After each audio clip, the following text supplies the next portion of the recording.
Dis à ton voisin, cherche l'insigne de l'Éternel. Cherche l'insigne de l'Éternel. Alléluia. Amen. Quand tu as l'insigne, tu es quelqu'un révélé. Tu es quelqu'un orienté. Tu as la lumière dans ton chemin. Et quiconque vit dans la lumière, il ne peut pas tomber. Car David avait prophétisé par rapport à cet âge. À cet âge de Laodicée. À cet âge de la fin. L'état où l'obscurité envahit le monde. Même Esaïe l'a dit. Les ténèbres envahissent le monde. Les ténèbres couvrent la terre. Mais sur toi, la lumière s'élève. Alléluia. David dit ceci. La parole est une lampe à mes pieds, une lumière sur mon sentier. Pourquoi il a fait ça? Parce qu'il savait qu'à ce temps de la fin, ça sera un temps de confusion spirituelle. Un temps de l'obscurité totale. Et pendant les temps de l'obscurité totale, nous avons besoin de la lumière. Nous avons besoin de la révélation. Nous avons besoin que, merci Saint-Esprit. La Bible déclare l'œil est la lampe du corps. Quand l'œil est ouvert, le corps est éclairé. Quand l'œil est levé, tout le corps est dans l'obscurité. Tu dois avoir la révélation. Ici, c'est l'histoire de David. David était un roi selon le cœur de Yahweh. Alléluia. Amen. Un jour, le pays était en guerre. Vous savez, Israël est borné au nord par le pays qu'on appelle le Syrie.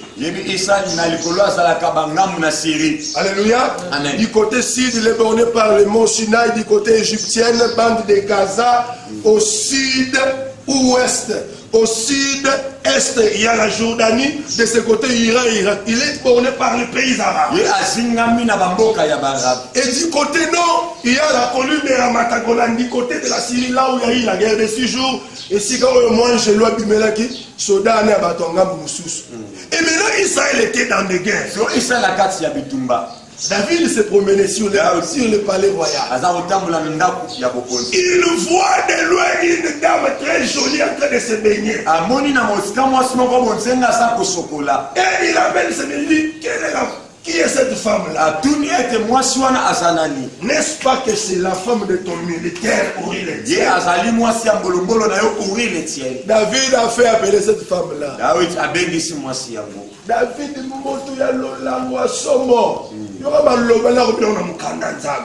il a vu la femme de son frère, il est allé avec.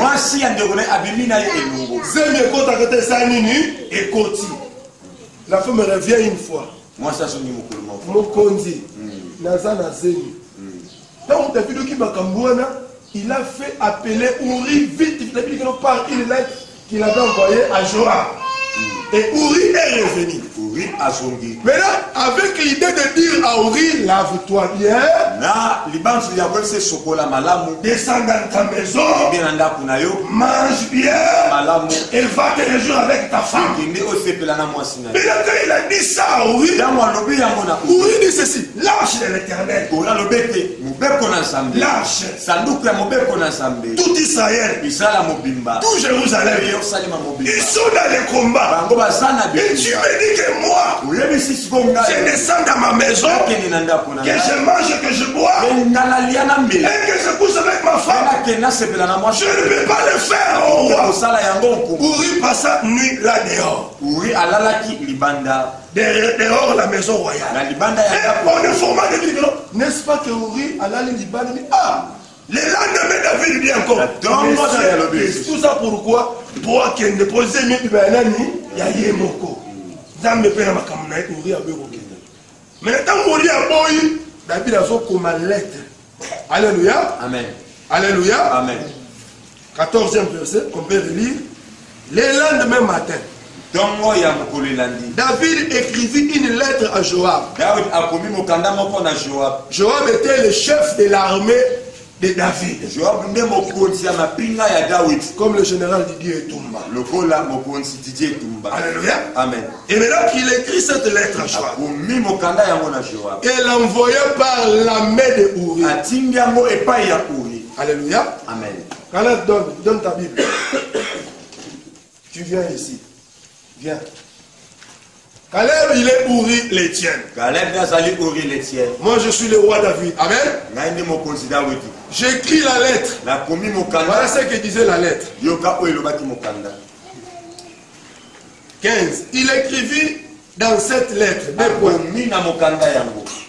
Placez Uri au plus fort du combat. Et retirez-vous de lui. Afin qu'il soit frappé et qu'il meure. Il a pris la lettre. Il a fermé. Et il a scellé. Il a donné la lettre à Uri. Alléluia. Amen. Ça c'est la lettre. Lui aussi dans le respect à Mokonzi. Attends au fond, on attend la nzela. On attend à fongolité. Ce qu'on y a une lettre qui n'est pas dit, ça nous dit qu'il n'est pas jouable. À quelle lettre a commis dans moi sur Job? Job a une lettre à Sanini. À Fongola dit ah, Maloba ya Mokoto Sanini, Tokoto sa. Bakena gani bazu Uri, bacheli boso batunyoso. Batikiye, basanini, babomi Uri. Tout ça pourquoi? Parce que Uri n'avait pas la révélation. Il ne savait pas que dans cette lettre, il était question de sa vie. Il était question de sa mort. Il était question de son sang. Parce que David voulait se mettre dans les Écritures. Parce que dans Romains 7, la Bible dit, la femme est libre quand l'homme meurt. Là, elle peut être épousée par un autre homme.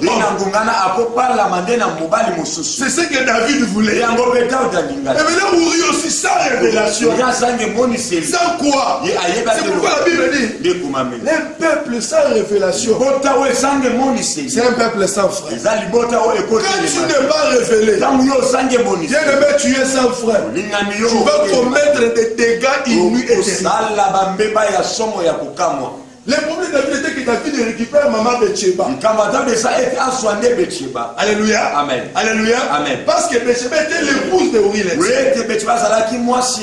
Et là, Uri est mort dans les combats.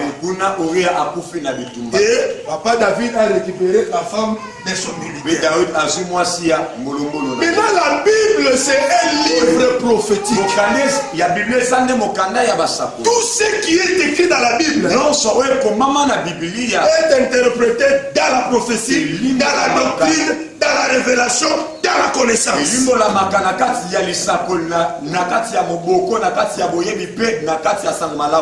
dans la prophétie, quelle était la signification de cet acte?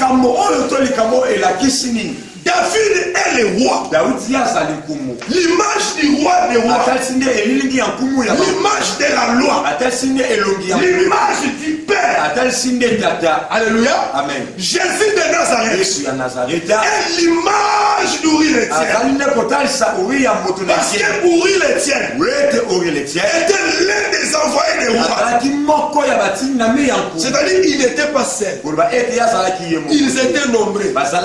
Mais pour placer devant le combat, il faut seulement que Uri soit placé là.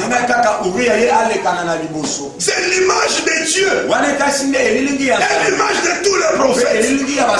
Pour les salir, il n'est pas question des autres. Il est seulement question de Uri. Il est question seulement de Jésus. Que Jésus se tienne devant tout le monde. Afin qu'il soit frappé et qu'il meure. Alléluia. Amen. Pour que sa femme soit rachetée. Alléluia. C'est pourquoi quand Dieu envoie Jésus, Somme 40, tu comprendras l'importance de la révélation. Alléluia. Amen. Uri ne savait pas la volonté de David qu'il allait exécuter. Mais quand celui-ci qui vient, lisons. Alléluia. 7. Verset 7. Tu ne désires ni sacrifice ni offrande. Alléluia. Amen. Ici, c'est David qui prophétise. Je vous ai dit que David avait 3 types d'onction. L'onction sacerdotale, l'onction prophétique et l'onction royale. Alléluia. L'onction royale parce qu'il est de la tribu de Juda. Alléluia. Amen. Alléluia. L'onction sacerdotale parce qu'un jour il est entré dans le temple et il a mangé le pain. Le pain qui était consacré au sacrificateur. Alors qu'il y a un roi qui a osé de le faire, il fut frappé de la lèvre. Alléluia. Amen. Là c'est l'onction sacerdotale. L'onction prophétique. David a prédit presque à 70% la vie de Christ. Alléluia. Amen. Ici le psaume 40, c'est David qui écrit. Qu'est-ce qu'il dit? Tu ne désires ni sacrifice ni offrande. Alléluia. Amen. Tu m'as ouvert les oreilles. Alléluia. Amen. Tu ne demandes ni holocauste ni victime expiatoire. Dans Hébreux 10:5, il est dit tu m'as formé un corps. Dans Hébreux 10 verset 5. Alléluia. 8. Alors je dis, voici je viens. Je viens où? Je viens au combat. Je viens où? Je viens dans le monde. Alléluia. Amen. Alléluia. Amen. Avec les rouleaux du livre. Les rouleaux du livre écrits pour moi. Tu comprends ça? Amen. Quand Dieu envoie Jésus, Jésus a la révélation. Alléluia. Amen. Il vient avec les rouleaux du livre qui était écrit. Dans Apocalypse, il est dit, Jean a pleuré de peur que personne ne pouvait prendre les livres et d'ouvrir et à rompre les choses. Alléluia. Amen. Mais l'un des 24 veillards a dit ne pleure pas. Voici le lion de la tribu de Juda. Il a été trouvé digne de prendre les livres et d'en ouvrir et de rompre les choses. Quand Jean se tourne pour voir le lion, il n'a pas vu le lion, mais il a vu un agneau immolé. Alléluia. Amen. Pourquoi il ne peut pas voir le lion? Les lions ne peuvent pas racheter. Les lions ne peuvent pas sauver. Les lions, c'est l'image de la loi. Mais par rapport au salut de l'humanité, il faut la dispensation de la grâce. C'est pourquoi il faut que l'agneau se présente. Alléluia. Amen. Donc quand Christ a pris cette lettre, il renfermait le salut de l'homme. Quand il vient sur la terre, il dit je viens avec les rouleaux. Et dans les rouleaux, il est question de qui? De moi. Alléluia. Amen. Qu'est-ce qu'il dit encore? Il dit je vais faire ta volonté, mon Dieu. Alléluia. Amen. Donc Jésus, quand il vient sur la terre, il était révélé. Et quand il venait, il doit venir pour mourir. Il vient faire la volonté du Père. Il vient accomplir la volonté de David. La volonté de David était quoi? Qu'il meure afin qu'il prenne la femme. La volonté de Dieu était quoi? Que Christ vienne donner son sang. C'est pourquoi dans l'Apocalypse, c'est ça qu'il a dit. Il a racheté les hommes de toute nation, de toute langue, de toute tribu. Il les a rachetés par son sang pour lui-même, pour ses frères, pour Dieu. Alléluia. Amen. De même que quand Uri meurt, David doit prendre la femme. Il faut que Christ meure afin que nous appartenions à Dieu.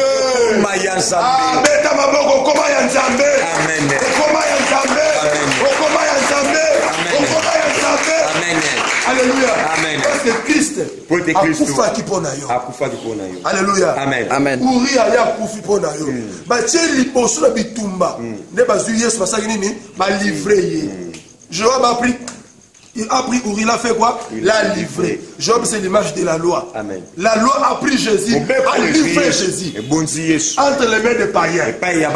Or, Uri fut tué par des Philistins qui sont l'image des Romains. Alléluia. Afin que Betsheba soit prise par David. Mais là, quand Betsheba est prise, alléluia. Amen. Les premiers enfants qu'ils ont fait avec David, les prophètes Nathan dit ceci: l'enfant qui vous naîtra mourra. Alléluia. Amen. Pourquoi il doit mourir? Il était la manifestation des péchés. Alléluia. Oh, basalaki ya kobatama. Et bimisko na mpoasa na kati ya mwana wana. Il était le péché fait chair. Alléluia. Amen. Christ, quand il vint sur la terre, il n'était pas seulement pécheur. Non. Il n'était pas pécheur. Il était le péché manifesté. Donc, dans sa chair, Dieu a renfermé toute l'iniquité de l'humanité. C'est pourquoi il est écrit dans la sacrificature, on prenait le bouc émissaire qui était innocent. On imposait les mains sur ces boucs.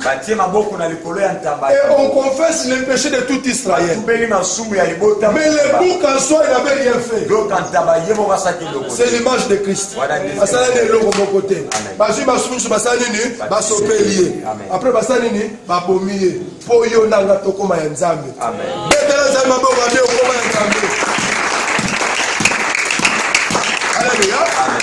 ici, nous avons ouvert ces parenthèses pour donner l'importance de la révélation. Jésus venait, il avait la révélation. Alléluia. Amen. Parce qu'il savait que dans les rouleaux, il était question. Et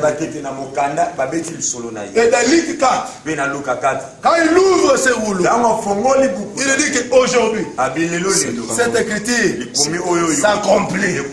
Donc, il avait la révélation. Alléluia. C'est pourquoi il a conquéri le monde entier par son évangile. L'évangile est partout, même dans le pays de Kamikaze, même en Arabie Saoudite, même en Irak, en Iran, au Yémen, partout, même au Samoa, même aux îles Caraïbes, partout l'évangile est en train de faire. Christ est en train de faire la conquête mondiale. Pourquoi? Parce qu'il avait la révélation. Alléluia. Amen. Tu dois avoir la révélation dans tout ce que tu peux faire. Comme David demandait la vie, Seigneur, je peux conquérir, je vais frapper ces Philistins. Yo lobi nini.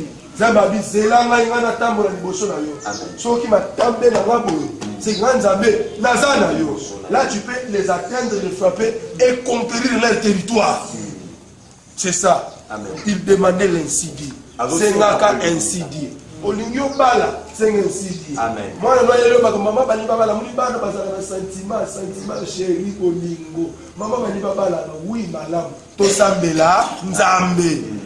Alléluia. Amen. Moi, on a dit à la place, par mois 40 000 $. On a lengi boye, kukasina no mona dollar te.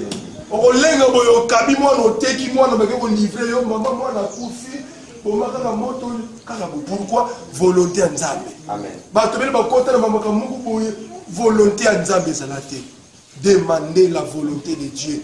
Pour conquérir mukili. Kolonga koza mutu munene tuna volonté nzambe. Amen. Alléluia. Amen. Nzambe bandeko nzambe alobaka. Amen. Parle. Nzambe alobaka. Amen. Soko sambe ko c'était père donc nzambe na lobi nini te. Zali lukuta fukama penza. Akufungule komona kama paupière loyilonge. Pour lele au monde clair. Au monde. On peut dire comme 40 minutes na 5 secondes. Amen. Alléluia. Amen. olingo ke kofutela na lupango songolo pakala sambela nzambe na ngana kota to na kota te so ola lo mona nzambe biso kokota te okende kokota lupango mususu boye lifelo kureza la kate maiza la kate na lupango. Il y a des personnes comme ça qui cherchent ça. Et puis les gens trouvent ça normal. Bon, fan de l'Europe, vous avez la chiassa, ça l'Europe, vous avez la mboka. Donc, vous avez la chiassa, la capitale. Et puis, vous tombez, vous quittez, vous allez la biso se former, ou à ça que la biso le lendo. Alléluia. Il y a d'autres personnes, vont au côté, tout la volonté de Nzambe. Au ligne voyager, je attends. Nzambe au lobby. Au monde indéni ne perd ni la kende. Ce qui a un accident, nous avons fait éviter pour qu'il mette pour faire de culture. Alléluia. Amen. Alléluia. Alléluia. Dans ma 86 le moment dans la jeune ana chika. Ba commerçant belé ba kufa ka siriana. Mutu mo ba sobi bien né avion comme moi petit porteur wana. Ba longo ba ya Kinshasa. Mutu so éviter. Isa ka biyo ngana sa nini na kende. Bazaki na mundele moko azaki mo nzoto minene makasa. Bakoti na kati ya avion basali ka keli ke maître likolo avion ko ina ngo bien buru ezikite bato bandi ko mbela na ya kanami la porte bima ani ko bate zonga te bato bazika matanga na chikapa so bato baza na mémoire na 86 matanga ya terrible mes frères wana o bazwa ki bien na yo wana c'était nzambe aboye ki bimba ki na ye tout ça pourquoi à cause de la base du frère bato mabonde la so ba nzambe. Mais pas juste pour aller à la bataille dans le rôle de Bantaba. Mais tu vas mourir. Oui.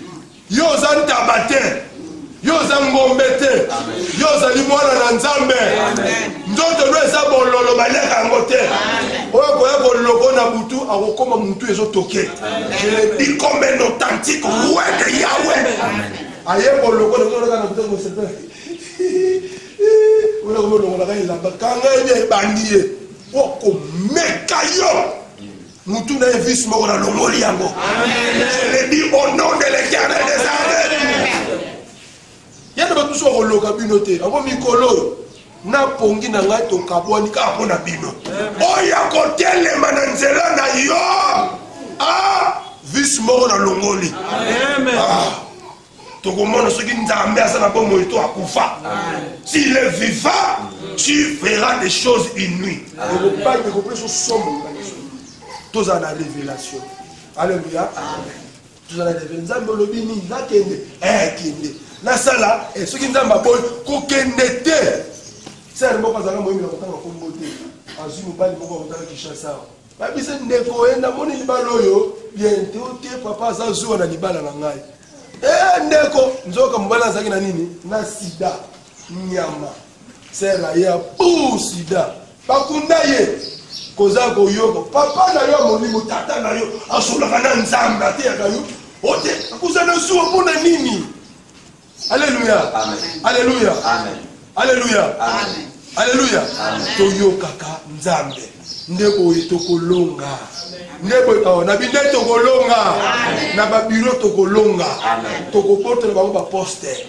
Alléluia. Oui. Chef de l'obédience. Amoni yo ça ma compétence comme ça non sous-souter comme ça fanda dit yo comme na place. Ah j'ai dit kalibongo. Abozo de mokonzi. Oyo mokonzi. Oui. Anabisio pato mosusu bakosala berere. O ayiba batika ya yiba yo koyiba te. Ayiba po ko tikolo poste wana. Asala ba dega akolongwa yo ko remplacer. Alléluia. Parce que nzambe na yo ko pesa yo ya. Amen. Peso mituka. Kolera ozaki nango. So zaki na type moko za mazo peso mibale. Amen. So zaki na lopango moko ezaka musika za mazo peso na centre ville. Amen. Tu me comprends? Amen. Hein, tu m'entends? Ceux qui priment le bandako bimamouke, Zamba bakisa 15%. Tu le verras. Parce que c'est l'année des conquêtes.